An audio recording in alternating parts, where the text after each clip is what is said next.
Now let's look at the biconditional statement. So the video that precedes this one is about the conditional statement. You may want to go back and watch that first. I'll put a little card up at the top of the video if you found this video and haven't seen the conditional one first. But in our last example, we said if I get off work at 5, we meet for dinner. What if I don't get off at 5, but we still meet for dinner? Could you call me a liar in that case? And so some people might say, yeah, in fact, you might get off work at 6 and call your friend and say, hey, you still want to meet for dinner? And they may come back and say, well, when you didn't get off at 5, I went and made plans with somebody else. So when the antecedent wasn't true, the first part of the statement, the P, wasn't true, I assumed the decedent wasn't true. And so that's why we might use the statement if and only if. And so that's why we identify a biconditional statement, is when someone says if and only if. So we would say in this case, if and only if I get off work at 5, we meet for dinner.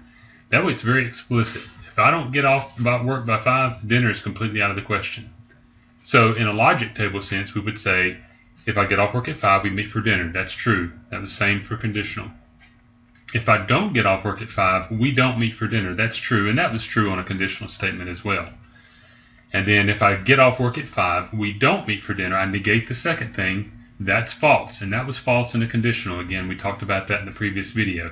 That's where you didn't meet your commitment.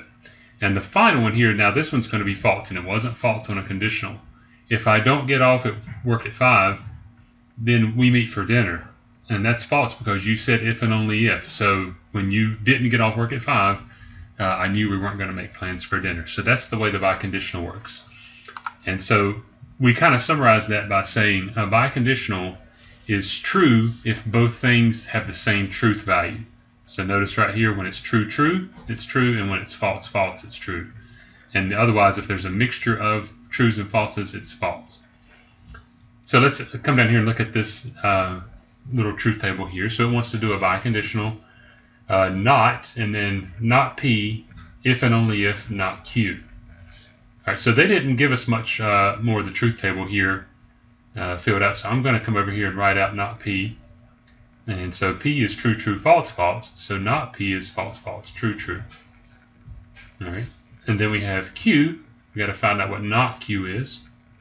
So not Q. Q is true, false, true, false. So not Q is false, true, false, true. And now we're going to do a biconditional of those two things.